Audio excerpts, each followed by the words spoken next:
This open borders nightmare flooded our country with fentanyl and with people that shouldn't be here. At exactly 4 a.m., high-intensity spotlights carved long shadows over a South Chicago shipping yard, where hundreds of agents from the Federal Bureau of Investigation, Immigration, and Customs Enforcement and Drug Enforcement Administration swarmed in unison. Yellow warehouse lights glinted off massive steel containers, each one potentially hiding chemical vats, pressed pills, or digital ledgers, while the city below held its breath. This was no routine raid. This was the opening salvo of Operation Surge, a nationwide strike ordered by Washington against two of the most formidable drug networks on the planet, the Sinaloa Cartel and the Jalisco New Generation Cartel.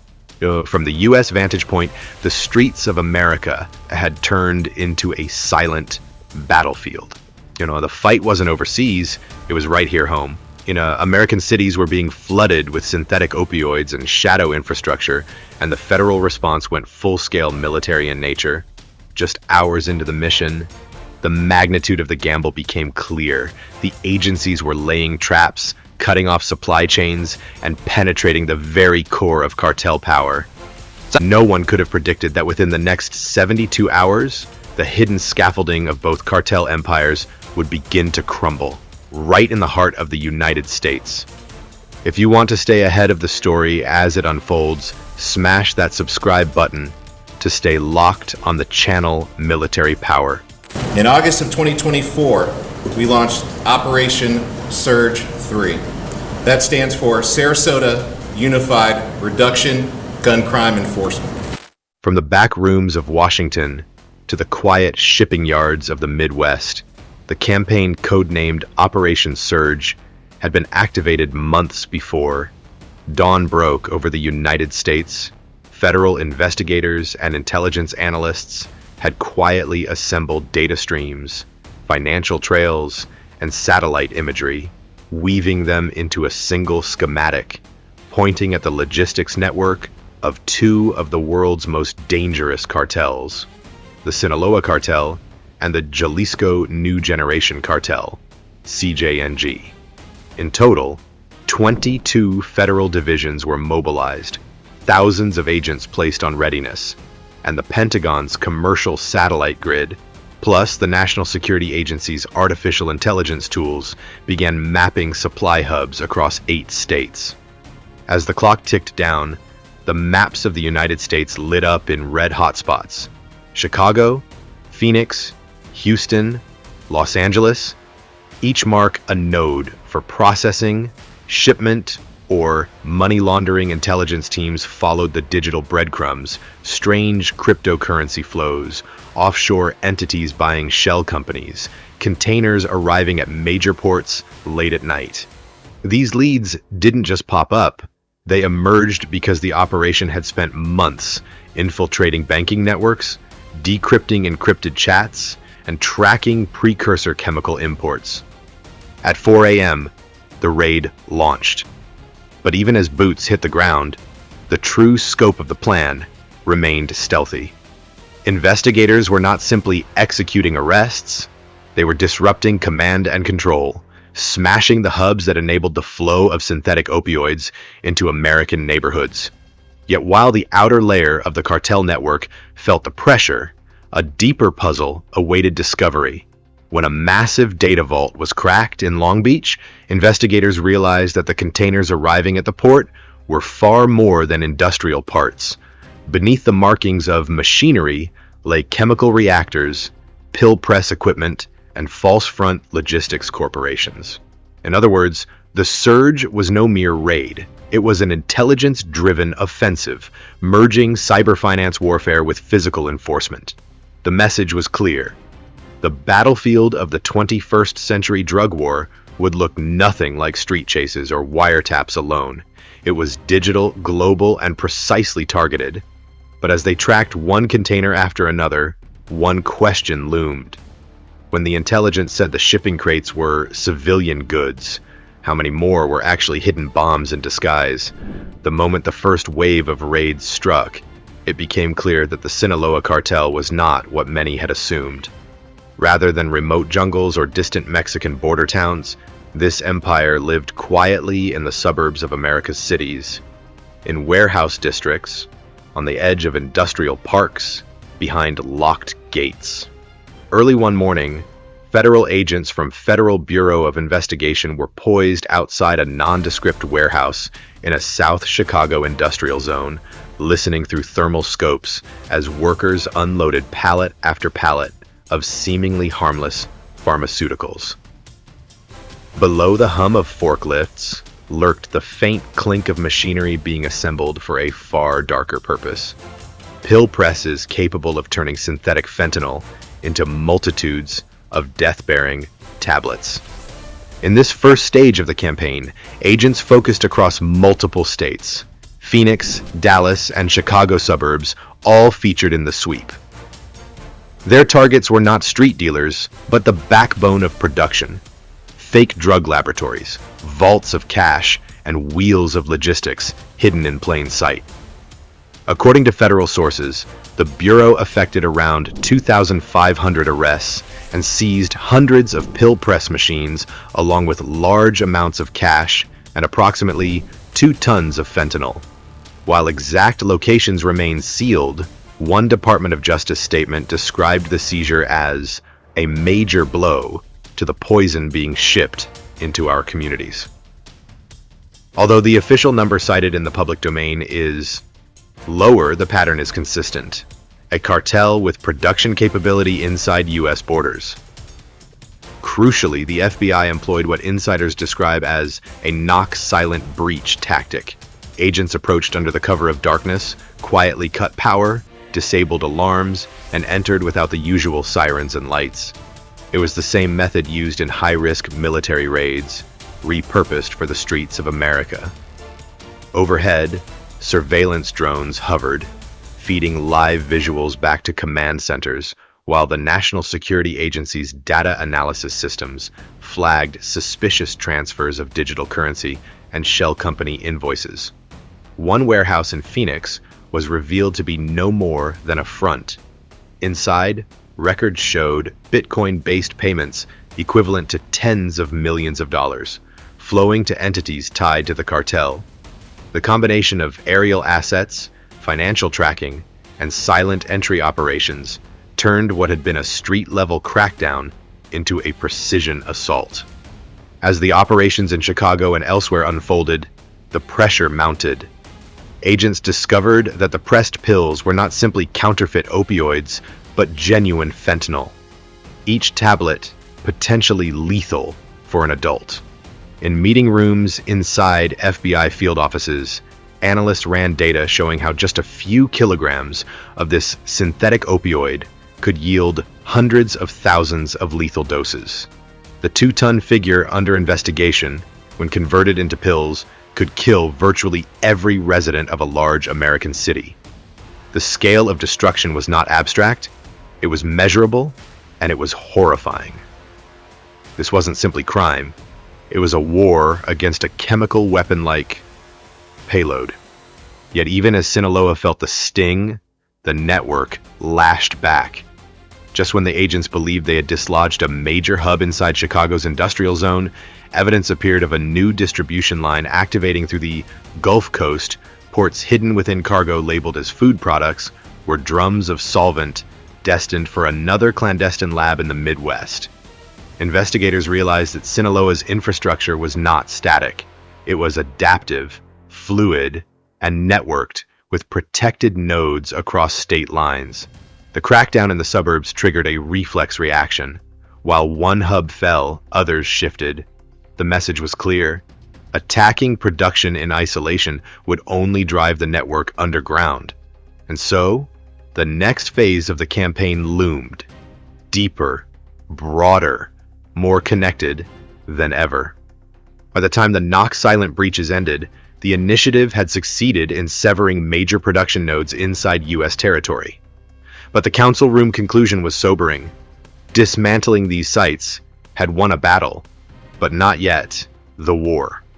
Officials now turned their gaze toward logistics corridors, financial pipelines, and peripheral actors whose existence remained invisible until drawn into the light. Sinaloa's empire remained wounded, but still very much alive, hidden in plain sight, shifting where the light grew too bright. As the spotlight shifted from production labs to shipping yards, the sprint of the investigation revealed something more complex than anyone expected. The Jalisco New Generation Cartel was not running its show from a hidden factory on the US-Mexico border. It was operating like a high-end logistics firm, spread across ports, highways, and cyberspace. The raid at 4 a.m. had disrupted many nodes, yet when investigators followed the trail of shipping containers arriving at Port of Long Beach, offices in Miami, and the I-10 corridor, a far broader network began to materialize. In Southern California at Long Beach, federal agents monitoring port traffic noticed containers labeled innocuously as machinery parts and consumer goods arriving from Europe and Asia. Rather than offloading forklifts, unpacking refrigerators, they found pallet after pallet of chemical solvents, pill press equipment, and false shell invoices for companies that existed only on paper. While the media reported an unrelated container accident at Long Beach this year, the idea of mislabeling cargo was no surprise in global supply chains. But in this operation, each crate held a clue. Further east, investigators traced properties in Miami used as front real estate, acting as consolidation points for cannabis-style warehouses and digital currency vaults. In it, one seizure in Florida revealed cold storage drives with millions of dollars in Bitcoin. A tractor trailer north along Interstate 10 in Texas intercepted chemical precursor shipments, and the trail of encrypted money transfers led back to shell corporations in the Caribbean and Europe. The interior of the U.S. had become the endpoint of a multi-continent supply chain, stitched together by CJNG. In this phase, agents from U.S. Immigration and Customs Enforcement discovered a truck near Houston loaded with digitally sealed drives, brand new machinery, and charts mapping subterranean smuggling tunnels between Mexico and Texas. The logs inside showed routes, drop zones, and timelines tracing cargo from Mexican Pacific ports through Texas highways and across state lines to Midwestern hubs. This wasn't merely a shipment of contraband, it was evidence of a transport infrastructure built like the backbone of an underground economy. Every seized document, every container manifest struck one fact. CJNG had constructed a system not unlike a global freight company, except the cargo was fentanyl, weapons, and laundering money. Tactically, the investigative team adapted commercial logistics surveillance tools usually reserved for corporate supply chain auditing. Satellite image analysis flagged containers moving irregularly. AI systems cross-referenced trucking company registrations with known cartel entities, and blockchain analytics uncovered laundering flows disguised as commodity imports. The logistics ghost of CJNG had thrived because it moved invisibly. The crackdown peeled back that camouflage. At headquarters, agents reviewed footage and spreadsheets showing how a single container declared as auto parts from East Asia could hide a full pill press module under a false bottom of plastic crates. Across the I-10 route, agents found warehouses that never received freight but sent out pallets of labeled office supplies the next day. Those pallets were hiding precursor liquid chemicals destined for pill production. The sophistication stunned even senior analysts. The seizure of this cargo was more than law enforcement. It was reconnaissance of a battlefield. And then the twist: when the operation dragged one network into daylight, another shifted. One internal memo said it plainly: what we recovered is not just evidence of criminality, it is a blueprint of a multi-billion-dollar underground economy. That quote summed the scope. CJNG's network was not a ragtag drug ring, but a transnational enterprise using container ships, trucking logistics, front companies, and crypto money to fuel the flow of synthetic opioids into the United States. As this phase ended, the agents realized they had won a tactical victory. You might say they had hit the transportation arteries of the enemy. But strategically, the war was far from over. Disrupting the network forced it to adapt, to move faster, to mutate in ways harder to detect. When one container yard locked down, the next route moved underground. When one crypto wallet froze, another popped up in a darknet account. The battlefield had shifted again. By stepping into the logistics ghosts network, the US response had stepped into a new kind of war, one fought with data, satellites, and shipping manifests, as much as with boots on the ground. And with CJNG exposed in this way, the question became, when you win the battle of transport, how quickly can the enemy rebuild a new route? As the investigation peeled back one layer after another, what emerged stunned even seasoned federal agents. The real enemy was not only crossing the border, it was embedded inside the border. The campaign that started with raids on hidden labs and container yards had shifted its focus to a far more dangerous theater, the domestic institutions meant to protect the nation. Suddenly, the fight was no longer just cartels at the gate. It was cartels inside the gate. Investigators uncovered networks of corruption within Homeland Security infrastructure, where inspectors, port employees, and local police officers were compromised. A detailed Senate hearing titled New Border War: Corruption of U.S. Officials by Drug Cartels laid out how drug trafficking organizations had deliberately infiltrated U.S. agencies, bribing officials, exchanging favors, and exploiting vulnerabilities. One white paper analysis describes how cartels develop coercive social relationships with border officers, exploiting vice and dependency in order to maintain a safe passage for illicit shipments. In one Chicago warehouse sweep, agents discovered ledger entries that referenced port clearance fees paid to unnamed employees at Midwest cargo terminals elsewhere. The discovery of front companies owning industrial storage facilities revealed invoices paid to officers for inspection skip services. In Phoenix, the raid on a suburban complex turned up a bank account tied to a local inspector who had accepted payments to overlook nighttime transfers out of stack yards. The tools of infiltration were subtle. A local law enforcement officer might reclassify a shipment as agricultural equipment so it avoided inspection. An official at a port container yard might delay manifests just long enough for a cartel-owned truck to slip through a scholar's typology of border corruption lists, collusion and coercion as primary modes, made possible when officials are financially dependent on cartel funds or fearful of retaliation. To understand its significance, one must compare it to the covert wars of the Cold War era, where the greatest threat came not from tanks at the border, but from agents inside the system. Then, it was spies and double agents. Now, it is officers entrusted with Homeland Security who are redirected by bribery and blackmail. The infiltration of domestic security infrastructure turned neighborhoods and ports from safe zones into contested terrain.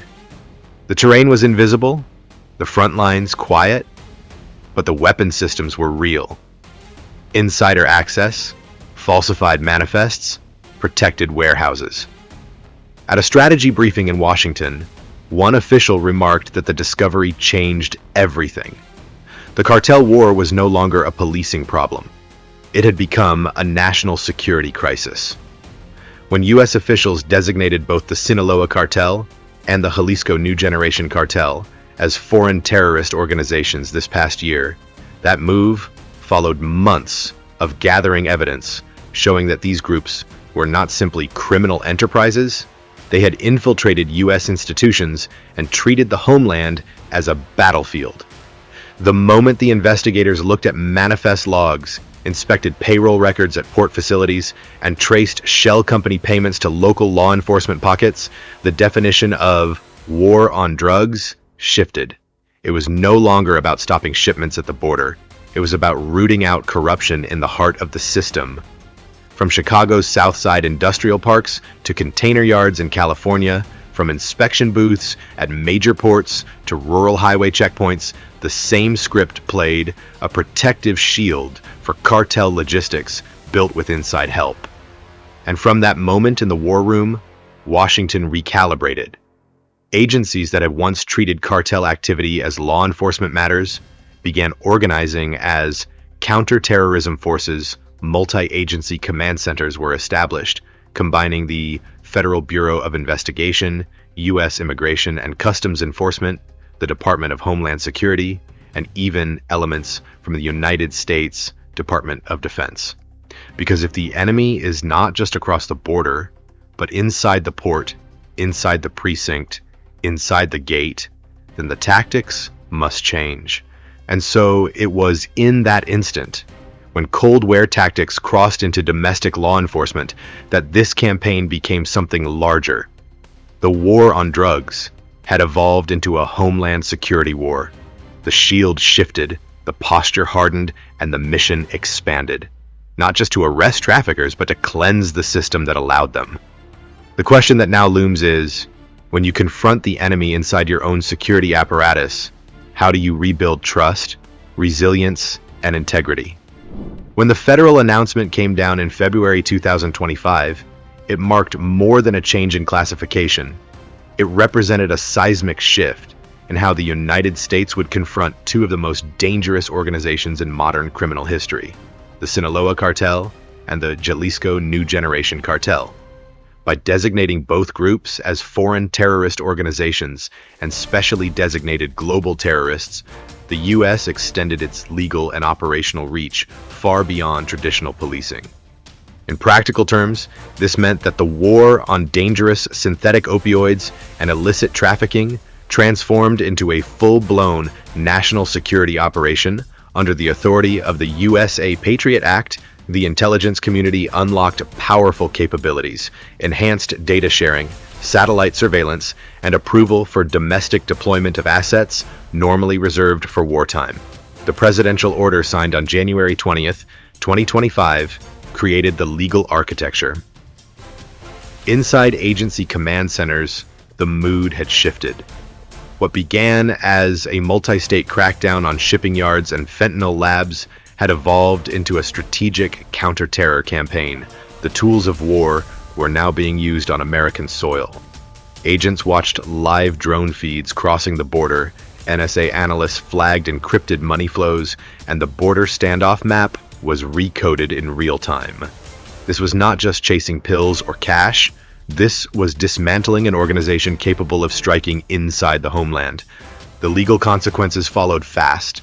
Freezing assets held by the Sinaloa and CJNG networks became not only a law enforcement measure, but a counter-terror finance tactic.